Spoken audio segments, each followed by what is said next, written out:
Hello மக்களே, இன்றைக்கி hair brooch design number 2 already part 1 நான் டிஸ்கிரிப்ஷனில் மென்ஷன் பண்ணியிருக்கிறேன், போய் விசிட் பண்ணி பாருங்கள்.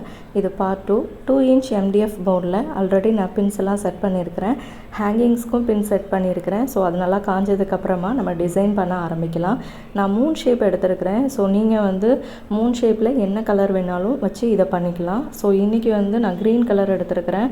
இதில் வந்து எம்டிஎஃப் போர்டில் வந்து நான் 2 இன்ச் எடுத்துருக்கேன் இல்லையா, ஸோ அதுக்கு ஏற்ற மாதிரி கொஞ்சம் வந்து கேப் விட்டு பண்ணலாம். ஏன்னா ரொம்ப நெருக்கமாக பண்ணோன்னா டிசைன் வந்து அவ்வளோ தெரியாது. ஸோ அவுட்டர் லேயரில் இருக்கிறது மட்டும் நான் வந்து கொஞ்சம் நான் எவ்வளோ கேப் விட்டுருக்கேனோ அதை ஈக்குவல் டிஸ்டன்ஸில் அதுக்கு அடுத்த 3 எல்லாத்தையுமே வச்சுட்டு வரேன். அப்போ தான் வந்து கரெக்டாக அந்த ரவுண்டு வந்து ஃபில் ஆகும். இப்போ பார்த்திங்கன்னா அந்த ஃபஸ்ட்டு 3 வச்சுருக்கோம் இல்லையா, அதில் பாட்டமில் இருந்து நம்ம வந்து க்ளூ அப்ளை பண்ணிக்கணும். அதுக்கப்புறம் கீழே எம்டிஎஃப்லேயும் வந்து அதுக்கு கீழே வந்து அப்ளை பண்ணிக்கோங்க. இப்போ அடுத்த லேயர் வைக்கிறது வந்து அந்த பாட்டமில் இருக்கக்கூடிய 3ல் வந்து டச் ஆகிற மாதிரி வச்சுட்டு கீழே அதாவது ஸ்லாண்டிங்காக வைக்கணும். ஸோ அப்போது தான் வந்து நமக்கு வந்து ஃப்ளவர் ஷேப் வர மாதிரி இருக்கும்.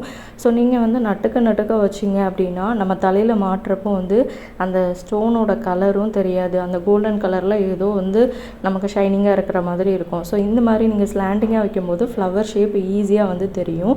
அதுக்காக தான் சொல்கிறேன். ஸோ இப்போ நெக்ஸ்ட்டு பார்த்தீங்க அப்படின்னா நம்ம வந்து அதுக்கு அடுத்த 3 வந்து இந்த மாதிரி செட் பண்ணிக்கணும். ஸோ நீங்கள் வந்து இன்னர் பார்ட்டில் அதாவது இந்த டிசைனில் வந்து மிடில் வந்து நமக்கு வேறு டிசைன் அதாவது வேறு கலரில் வைக்கணும் அப்படின்னா கூட நீங்கள் கோல்டன்லேயோ இல்லை இதுக்கு கான்ட்ராஸ்ட்டாக ரெட் கலர்லேயோ கூட வச்சுக்கலாம். ஃபஸ்ட் லேயர் மட்டும்தான் டிஸ்டன்ஸில் இருக்கிற மாதிரி இருக்கும். அதுக்கு அடுத்த லேயர் எல்லாமே வந்து கொஞ்சம் வந்து நெருங்கி வந்த மாதிரி இருக்கும். ஸோ இப்போ பார்த்திங்கன்னா நமக்கு டிசைன் வந்து ஈஸியாக தெரியுதா. அண்ட் தென் லாஸ்ட் லேயர்லேயுமே வந்து நமக்கு வந்து நல்லா ஃபினிஷிங் வந்து கரெக்டாக இருக்குது. ஸோ நீங்கள் வந்து இதை வந்து ஈக்குவலாக நம்ம வந்து வைக்கிறப்போ மட்டும்தான் அந்த டிசைன் வந்து ஆடாக தெரியாமல் இருக்கும். எல்லாமே சேமாக இருக்கிற மாதிரி இருக்கும். இப்போ சென்டரில் வந்து வச்சுட்டு எல்லாத்தையும் இந்த மாதிரி ஒரு டைம் ப்ரெஸ் பண்ணிட்டீங்க அப்படின்னா ஒன்றோட ஒன்று ஒட்டிக்கும். ஸோ அப்போ வந்து ஈஸியாக ஃப்ளவர் ஷேப் வந்துடும். சென்டரில் பார்த்தீங்கன்னா நான் கிளிப் ஸ்டோன் வச்சு ஃபினிஷ் பண்ணிக்கிறேன். ஸோ இப்போ பண்ணதுக்கப்புறமா இதுக்கு ஒரு 5 நிமிஷம் ட்ரை ஆனதுக்கப்புறமா நம்ம ஹேங்கிங்ஸ் ரெடி பண்ணிக்கலாம்.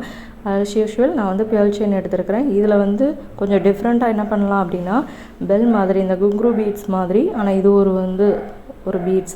ஸோ இந்த பீடை வந்து செட் பண்ணிவிட்டு நான் வந்து இது பண்ணிக்கிறேன். நீங்கள் பியர்லேயுமே வந்து இந்த மாதிரி பீட்ஸ்லாம் இருக்குது, அதாவது தனித்தனியாக இருக்கிற மாதிரி இருக்குது. நீங்கள் அந்த மாதிரி கூட செட் பண்ணிக்கலாம். ஸோ நான் வந்து இப்போ காட்டுறதுக்காக அங்கங்கே நம்ம வந்து செட் பண்ணிக்கலாம்னு சொல்லிட்டு இது பண்ணிக்கலாம். ஃபஸ்ட்டு வந்து நம்ம பியர் செயினை வந்து கனெக்ட் பண்ணிக்கலாம். கனெக்ட் பண்ணதுக்கப்புறமா ஜம்ப் ரிங்கில் இந்த மாதிரி நம்ம பீட்ஸை வந்து செட் பண்ணிவிட்டு அதில் வந்து சென்டர் பார்ட்டில் 1 சைடில் 2 அந்த மாதிரி நான் செட் பண்ணியிருக்கிறேன்.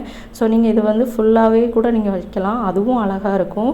ஸோ நான் வந்து அந்த டிசைன் எப்படி பண்ணலாங்கிறதையும் நான் காட்டுறேன். ஜம்ப் ரிங்கில் இதை கனெக்ட் பண்ணிவிட்டு நீங்கள் வந்து இந்த மாதிரி பியர் செயினில் கனெக்ட் பண்ணிட்டீங்கன்னா ஈஸியாக அது வந்து கனெக்ட் ஆகிடும். அவ்வளோதான், ஒரு சூப்பரான ஹேர் ப்ரூச் நம்ம வீட்டிலையே ரெடி பண்ணியாச்சு. ஸோ இந்த டிசைன் எப்படி இருக்குன்னு மறக்காமல் கமெண்ட் பண்ணுங்கள். இந்த மாதிரி நிறைய வீடியோஸ் நம்ம சேனலில் அவைலபிளாக இருக்குது. Don't forget to like, comment, share and subscribe to it's me Kaushik channel. So நீங்கள் இந்த மாதிரி பண்ணிவிட்டு உங்களுக்கு ஏதாச்சும் வேறு டிசைன் எதுவும் வேணும் அப்படின்னு நினச்சிங்கன்னா மறக்காமல் அதையும் கீழே கமெண்ட் செக்ஷனில் கமெண்ட் பண்ணுங்கள். இந்த டிசைன் பிடிச்சிருந்துச்சுன்னா மறக்காமல் லைக் பண்ணிக்கோங்க மக்களே. ஸோ இந்த மாதிரி நிறைய டிசைன்ஸ்லாம் நான் அடுத்தடுத்த வீடியோவில் நான் கண்டிப்பாக ஷேர் பண்ணுறேன். ஸோ இந்த வீடியோ உங்களுக்கு நான் பிடிச்சிருக்குன்னு நான் நம்புகிறேன். ஸோ நெக்ஸ்ட் வீடியோவில் பார்க்கலாம் மக்களே. Tata, bye bye.